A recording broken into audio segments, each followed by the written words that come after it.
Hello hello, j'espère que vous allez bien. Petit tuto Roll20 sur ma chaîne pour vous expliquer en quoi consiste l'éclairage dynamique amélioré. Cette nouvelle version de l'éclairage dynamique qui est disponible depuis un moment maintenant, depuis quelques mois sur Roll20, qui a vocation à remplacer l'ancien système qu'ils ont appelé désormais éclairage dynamique historique. C'est toujours dispo, il y a toujours moyen d'activer, enfin de maintenir l'ancien éclairage dynamique, on peut même convertir dans le nouveau système. Mais là aujourd'hui, mon objectif c'est de vous expliquer en quoi consiste ce nouveau système. Alors pour ça, j'ai créé une nouvelle partie. Bon, il n'y a pas grand chose pour le moment, on va tout créer ensemble. Il y a une simple page avec quelques tokens, on le voit ici, j'ai créé le token d'un mage humain, d'un guerrier nain et d'une voleuse elfe, et puis on va voir ce qu'on peut en faire dans la création d'une page avec éclairage dynamique. Donc, pour commencer, je vais ajouter une page. Je crée une nouvelle page que je vais appeler map donjon. Voilà. On va créer un donjon. Alors, sur la petite roue crantée, j'appuie sur la petite roue crantée pour accéder aux paramètres settings de la page. D'abord, dans détail de la page, je vais diminuer sur 25, donc 25 petits carrés sur 25 petits carrés, je passe à 20 sur 20. On va travailler avec ça dans l'immédiat. Si je descends, je peux changer la couleur du fond de la page. Bon là, je m'en fiche un peu. L'échelle, ça m'intéresse davantage. On va passer en mètres plutôt qu'en pieds. Et on va dire que un petit carré, une petite case, correspond, disons, à 3 mètres. Généralement, j'utilise 2 ou 3. Faites comme vous en avez envie, hein. Ce que vous préférez. Gris, carré, tout ça, c'est OK. Je descends, et là, il y a 2 petits points qui nous intéressent. Le brouillard de guerre que vous voyez là, c'est le brouillard de guerre standard, je ne vais pas l'activer. Parce qu'en activant la lumière dynamique de la page, eh bien, ça désactive ce système de brouillard de guerre standard. On aura un brouillard de guerre avancé avec l'éclairage dynamique. Je vais expliquer ça quand j'y arrive. Le mouvement, alors ça on active par contre. Ça sert à quoi? Ça dit que sur le calque qui correspond à l'éclairage dynamique, on va créer toute une série de dessins à travers lesquels ne pourront pas passer les tokens. Donc ils vont pas pouvoir passer à travers les murs par exemple. Donc c'est à ça que ça sert de l'activer, sinon les tokens pourraient justement passer à travers les petits dessins qui conditionnent l'éclairage dynamique que vous aurez créé. Donc c'est pour éviter ça. Donc voilà, là je vais sauver les paramètres, je retourne sur la roue parce qu'il y a un deuxième onglet, éclairage dynamique, et c'est ici qu'on l'active. C'est dans le deuxième onglet qu'on passe sur on, et donc du coup, on active l'éclairage dynamique pour la page en question. Mode explorateur, je peux l'activer. Le mode explorateur, c'est justement le brouillard de guerre avancé, ça veut dire que les endroits qui ont déjà été révélés pour les personnages, pour les tokens de vos joueurs, vont demeurer révélés, sans qu'on puisse pour autant voir les nouveaux tokens qui pourraient s'y trouver, hein, mais ça permet, comme un brouillard de guerre dans un jeu vidéo, de maintenir ces zones ombrées, qui signifie que ça a déjà été exploré par vos personnages. Donc ça, je l'active. Mode lumière du jour, je vais commencer par l'activer, mais je vais ensuite le désactiver pour vous montrer quel effet ça a. C'est comme si votre donjon était complètement éclairé. Donc on va l'activer. C'est comme si on était en plein jour, donc il y a de la lumière partout. Ok, je vais commencer par ça, je sauve les paramètres, je passe sur ma page, donc que j'ai passé en 20 sur 20. Je vais ajouter une map, donc je vais ici dans ma bibliothèque, je vais taper map donjon, c'est celle-là que je veux utiliser, ok. On va la mettre ici. J'agrandis la carte en question, on va la mettre, disons, comme ceci. On va la faire passer sur la couche de la carte, hein, donc clic droit, on voit qu'elle est sur la couche des pions, je la mets sur la couche de la carte, voilà. Normalement, elle correspond, chaque petite case sur ma map correspond aux petites cases de Roll20, mais si c'était pas le cas, ce que je peux toujours faire, c'est passer sur le calque, donc ici la couche, carte et fond, cliquer droit sur ma carte, et aller dans les paramètres avancés. Ici, vous voyez que je peux cliquer sur aligner sur la grille. Et là, c'est un petit outil intéressant qui va permettre de faire correspondre les petites cases de votre map aux petites cases de Roll20. Donc, pour ce faire, il faut faire un petit dessin de 3 sur 3 en sélectionnant 3 carrés sur 3 de votre carte à vous, de l'image que vous avez importée, comme ceci. Hop, Il me dit que ça fait 70 pixels sur 70 pixels, c'est bon. J'aligne sur la grid, donc sur la grille. Et voilà, donc là ça change pas, parce que c'était déjà bien paramétré. Mais si ma carte avait été plus petite ou un peu plus grande, eh bien les petits carrés auraient correspondu aux petits carrés. Donc c'est génial. Ceci étant fait, je peux aller retourner dans mes paramètres, je vais supprimer les cases excédentaires, hein, celle de gauche, enfin celle de droite et celle d'en bas. Donc je vais passer à 16 sur 16 au lieu de 20 sur 20. Je modifie ça. Et du coup voilà, je mets sur 100% et vous voyez, j'ai la carte de mon donjon. Bon, j'ai la carte de mon donjon. Je vais aller y mettre... Je vérifie quelque chose. Est-ce que la grille est bien activée? Mais je pense. Voilà, la grille est bien activée. Je vais aller y mettre mes tokens. Alors, je commençais par les tokens de mes joueurs. Donc, je repasse ici. On va sélectionner... Alors, je passe sur le bon... Vous voyez, je passe sur la bonne couche, sur le bon calque. Et donc, je vais passer en objet et pion. Voilà, je vais sélectionner. CTRL-C. Je passe sur la map du donjon. Je les colle. Les voilà. On va les mettre comme ceci. Bon, dans l'immédiat, les tokens ne sont pas encore paramétrés. Hein, j'ai pas encore fait en sorte qu'il y ait de l'éclairage dynamique. Donc si je sélectionne un token et que je veux voir ce que lui peut voir, je dois faire CTRL-L. C'est un raccourci intéressant qui permet de prendre le point de vue du joueur, du token. Vous voyez, c'est tout noir parce qu'il n'a pas la vue. Donc je dois donner la vue au token. Pour ça, je clique 2 fois sur le token. Dans l'onglet, troisième onglet des paramètres du token, éclairage dynamique, et je lui donne la vue. Champ de vision activé. Voilà. Je sauve. Je regarde. Il voit tout. Vous voyez, CTRL-L, hein, je le sélectionne, je lui ai donné la vue. CTRL-L. Il voit l'intégralité du donjon. Bon, parce que l'éclairage dynamique est activé en mode jour, comme je vous ai dit. C'est-à-dire que toute la carte est éclairée comme si c'était en plein jour. Maintenant, j'aimerais quand même tracer des lignes qui vont permettre de délimiter les murs, de délimiter les pièces. Pour ça, je dois passer sur un autre calque. Donc vous savez que sur Roll20, si je clique sur le petit cube ici, il y a 4 calques, 4 couches, celle carte et fond, où se trouve ma map, objet et pion, où se trouvent les 3 tokens que j'ai ajoutés, la couche d'info du MJ si je veux cacher quoi que ce soit sur la carte, que moi je verrai mais pas les joueurs, et l'éclairage dynamique. Donc je vais sélectionner éclairage dynamique. Ici, le petit outil intéressant, ça n'a pas changé, hein, ça a toujours été comme ça. Pour pouvoir dessiner, je vais sur le petit pinceau et je choisis polygone et ligne. On va tracer donc des lignes qui vont délimiter les murs. J'aime changer la couleur et la mettre un peu flashy, comme ça, alors disons vert. Et maintenant, je vais pouvoir commencer à tracer mes lignes. Comment je trace mes lignes? C'est tout simple. Je clique droit sur le départ de la ligne, enfin mon point de départ. Je reclique, clic gauche, pardon, et je reclique gauche pour faire une ligne, voilà. Je reclique gauche, je clique gauche, et ça délimite les murs. Hop. Ici, imaginons que je veuille arrêter et commencer une ligne ailleurs, je dois cliquer droit, et puis je reclique gauche pour le début de mon dessin, et je continue en cliquant gauche.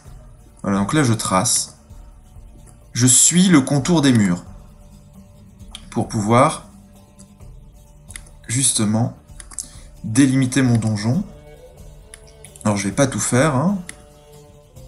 On va s'arrêter là. Hop, je clique droit pour recommencer. Hop, clic gauche, clic gauche. Je pourrais comme ça faire les contours de l'ensemble de mon donjon, hein, donc tracer l'ensemble des murs. Ce qui veut dire que quand le token aura une vue, il ne verra pas à travers les murs. Voilà, je m'arrête ici, je repasse sur la carte, la couche où le calque objet et pion, je sélectionne le token et je fais CTRL-L et vous voyez, désormais, tout ce qui est par-delà les murs, il ne le voit pas. Comme c'est mode jour, il voit l'intégralité de ce qui se trouve dans sa ligne de vue, évidemment. Ok, je peux aussi ajouter des portes, par exemple. Pour ajouter des portes, je repasse sur la couche de l'éclairage dynamique. J'utilise toujours le le petit pinceau ici à gauche, polygone et ligne. Alors j'aime bien changer de couleur pour les portes, on va la mettre en orange, et j'aime bien les mettre grandes plutôt, enfin le trait plus épais. Et imaginons qu'il y ait une porte ici. Hop, clic gauche, clic droit pour annuler la sélection. Hop, j'ai remis une porte ici. Et imaginons que je vais aller mettre une porte ici. Clic gauche et clic droit. Désormais, si je repasse sur objet et pion, que je sélectionne mon elfe et que je fais CTRL L, vous voyez, ah, ouais, elle ne peut pas aller au-delà. Hein. Aussi, j'avais sélectionné le fait que mon tracé bloque les déplacements, ce qui fait que l'elfe ne peut pas aller au-delà de la porte. Impossible. Il ne peut pas passer à travers les murs non plus. Ok, donc ça marche bien. Pour le moment, ça marche bien. Si aussi je veux que mon elfe ait une vue limitée, parce que là, en l'occurrence, vous voyez, elle voit à 360 degrés, ce qui n'est pas très réaliste. On peut imaginer qu'elle ne voit que ce qui est devant elle. Alors pour ce faire, de nouveau, je clique sur les paramètres ou double-clique sur le token, et ça va se trouver où? Ça va se trouver dans champ de vision limité. Ici, je vais l'activer, et à moi de décider quel est l'angle de vue. On va dire, généralement 110, 120, on va dire 120 degrés. Je sauve ceci, ce qui fait que mon elfe voit à 120 degrés. Là, c'est un peu embêtant parce qu'elle voit derrière elle. J'aimerais qu'elle voit devant elle. Alors là, il y a une petite astuce. Je clique droit sur le token, avancer, je retourne horizontalement, je fais pareil, avancer, je retourne verticalement. Je vais faire ceci, la remettre droit, et maintenant, CTRL L, c'est bon, ça fonctionne. Et donc quand elle se déplace, elle voit que ce qui se trouve face à elle. Et si on veut qu'elle voit un peu différemment, le joueur va être obligé de tourner son token pour balayer comme ça la pièce et voir ce qui se trouve autour de l'elfe, suivant un angle de 120 degrés. Ok, donc ça c'est un point intéressant qui est celui du champ de vision limité. Autre point intéressant, c'est celui de la vision nocturne. Alors on va prendre un autre token. Imaginons que le mage voit dans la nuit. Je lui donne la vision, sinon il verra rien, et j'active sa vision nocturne. Ici, je peux décider de donner une teinte particulière à cette vision nocturne. Je peux aussi décider qu'il voit dans un rayon, alors imaginons qu'il voit autour de lui, on va dire il voit à 8 mètres, imaginons, et on va donner une teinte bleutée à la lumière qui va émaner de lui, enfin, ce qu'il va voir autour de lui sera légèrement bleuté. Je peux aussi ajouter des effets de vision de nuit, faire en sorte que sa vision soit une vision dite nocturne, donc tout sera un peu plus tamisé, ou atténué. Je peux aussi choisir l'un ou l'autre. Je vais en mettre aucune pour le moment. Je sauve. Donc je prends mon point de vue de l'elfe, ça n'a pas changé. Je prends le point de vue du mage. Évidemment, ça fonctionne pas. Pourquoi? Parce que le donjon est entièrement éclairé. Donc ici, je vais changer. Je retourne sur la roue crantée de ma page. Rappelez-vous que dans éclairage dynamique, j'avais mis mode lumière de jour. Je l'enlève. Je sauve. Désormais, c'est bon. On voit que le mage, il voit comme ceci. Voilà ce qu'il voit. C'est ça sa vision nocturne. Mais le donjon est complètement plongé dans l'obscurité désormais. Si je regarde mon elfe, eh ben elle voit rien. Elle voit rien. Il y a le mode brouillard de guerre qui fait que vous voyez effectivement ce qui a déjà été exploré grâce à sa vision, un peu plus tôt pendant la partie. Mais elle ne voit rien parce qu'il n'y a pas de source de lumière. Donc il faut que j'ajoute des sources de lumière si je veux qu'elle voit quoi que ce soit. Imaginons que le nain qui se trouve devant porte une torche. Le nain porte une torche, alors je vais aller faire en sorte que son token émette de la lumière. De nouveau, je vais dans les paramètres du token, je vais quand même donner le champ de vision au nain.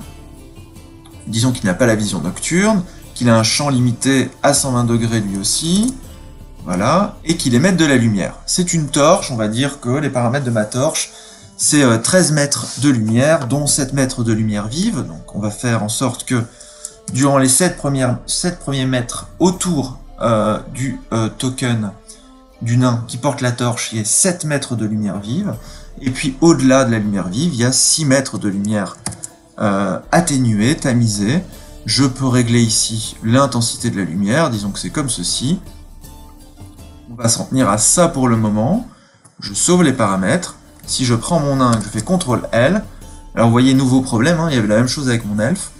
Alors pour corriger ça, je clique droit, avancer, retourner horizontalement, je clique droit, avancer, retourner verticalement, et ensuite je sélectionne le petit carré qui se trouve là, je fais pivoter mon token, et désormais, CTRL-L, voilà, il a une torche, il voit devant lui. Et s'il avance, la lumière l'accompagne, parce qu'il émet de la lumière. Si je prends le point de vue de mon elfe, elle voit aussi, parce qu'il y a la torche qui émet de la lumière, tout autour. Donc désormais, si elle avance, et si elle va trop loin, ben voilà, il y a encore la lumière de la torche un petit peu, si j'avance plus, eh bien je ne vois plus. Elle va être obligée de se retourner pour bénéficier de la lumière de la torche, on le voit bien là, ici. Voilà comment ça fonctionne. Alors, on va un petit peu compliquer les choses. Imaginons que dans la pièce d'à côté, il y a un dragon. Je vais aller dans les tokens, je vais copier le token du dragon, je vais revenir ici, je vais ajouter le token du dragon ici, imaginons que mon dragon se trouve là, que mon dragon soit assis sur un trésor. Donc je vais chercher une illustration de trésor, celle-ci me paraît bien, je l'ajoute, je vais l'ajouter sur la couche de la carte. Mon dragon est sur un trésor, et parmi ce trésor se trouve aussi une lanterne qui émet de la lumière. Imaginons ça. Je cherche une lanterne. Cette lanterne-ci me plaît bien, je l'ajoute.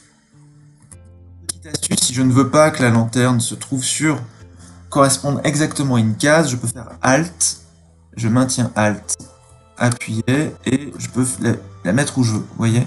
Elle ne va pas nécessairement suivre les contours d'une case. Et on va mettre la lanterne ici. Comme ça. Ici. Double-clic sur la lanterne. On va faire en sorte que cette lanterne soit un objet illumineux. Illuminé qui émette une certaine lumière dans la pièce. Donc, pas besoin de donner la vision au token. Par contre, la lumière émise par le pion, elle est vive. Imaginons que c'est que sur 1 mètre. C'est une lanterne qui n'émet pas beaucoup de lumière. Et ensuite, elle est tamisée, elle est atténuée sur 3 mètres supplémentaires. Et imaginons même que c'est une lumière qui est très peu vive. Voilà, je sauve les paramètres. Donc je vais avancer, imaginons avec mon elfe qui se trouve là. Mon elfe va avancer jusqu'ici. Elle fait face à la porte. Elle ouvre la porte. Donc je dois passer sur l'éclairage dynamique. Je sélectionne ma porte, qui était dans une autre couleur, je la mets en dehors de ma carte, voilà. Je repasse sur la couche objet et pion, CTRL-L, et on voit ce que voit mon elfe. Mon elfe voit, imagine un dragon avec un trésor, c'est ce qu'émet, c'est la lumière qu'émet tout simplement le token, qui est celui de la lanterne. Si j'avais avancé avec mon nain il a une torche, rappelez-vous. Mon nain, il va voir davantage, bien sûr. Voilà. Il voit davantage à l'intérieur de la pièce, et s'il rentre, il fait face au dragon, il voit très bien le dragon. Voilà, voilà ce que peut apporter l'éclairage dynamique. On a vu comment éclairer des tokens, on a vu comment éclairer des objets aussi. On a vu à quoi correspondait la vision nocturne. Voilà, mon mage peut approcher lui aussi. Je peux aussi, par exemple, ajouter toute une série d'objets qui vont bloquer les lignes de vue.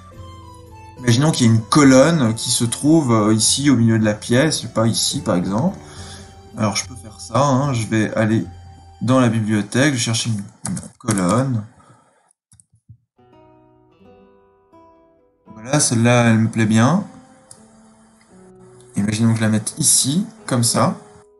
J'aimerais que cette colonne, on peut en mettre une ici, là, et je vais en mettre une là, CTRL-V. On va en remettre une ici. Imaginons que c'est comme ça dans la pièce. Ouais. C'est bien aligné sur la grille. Et maintenant, ces colonnes, elles bloquent la ligne de vue. Comment je vais faire? Bon, il y a une petite possibilité, une petite astuce. Je repasse sur l'éclairage dynamique. Je sélectionne le pinceau, polygone et ligne. On va rester en vert normal. Et là, je vais faire des petites croix à travers mes colonnes. Ça marche très bien en faisant des croix. Ah non, là j'ai fait une erreur. CTRL Z parce que je vais cliquer droit. Et puis recommencer avec mes clics gauche, clic droit, clic gauche, clic gauche, clic droit, clic gauche, clic gauche, clic droit.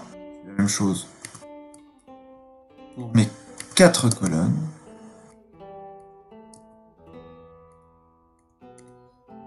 Là j'étais un peu trop loin. Clic droit. Et je repasse sur la carte objet pion. Si je prends mon elfe, évidemment mon elfe elle a pas de torche, donc je vais utiliser mon nain. Voilà, vous voyez que les colonnes bloquent pour partie la ligne de vue. Hein. Et le nain qui bouge, on voit bien qu'il y a des ombres qui s'ajoutent. On ne peut pas voir ce qui se trouve derrière les colonnes. Voilà, ça c'est assez intéressant. Également. Là on a déjà montré beaucoup de choses. Je vais continuer avec mon nain dans l'éclairage dynamique, vision nocturne je vous ai expliqué. Champ de vision, bon ici pour ce qui est du centre, c'est pour que la vision, le faisceau, l'angle de lumière ne se situe pas exactement à l'endroit où il se situe pour le moment. Je peux le déplacer, caler, mais je préfère ne pas toucher à ça et simplement je vous ai montré, hein, simplement faire ceci, clic droit, avancer, retourner horizontalement, verticalement, ça marche tout aussi bien en faisant ça. Donc je vous conseille de pas trop chipoter à ça. Lumière vive, lumière atténuée, on a compris. Lumière directionnelle, ça peut être par exemple pour les objets, hein, on peut donner un exemple. C'est la dernière option que je peux vous présenter. Imaginons, je sais pas, que justement ma lanterne qui est là, elle n'émette que de la lumière face au personnage. Et donc là, pareil, je vais venir ici et je vais dire dans lumière directionnelle qu'elle n'émet qu'à 180 degrés. Et donc si mon elfe se trouve là,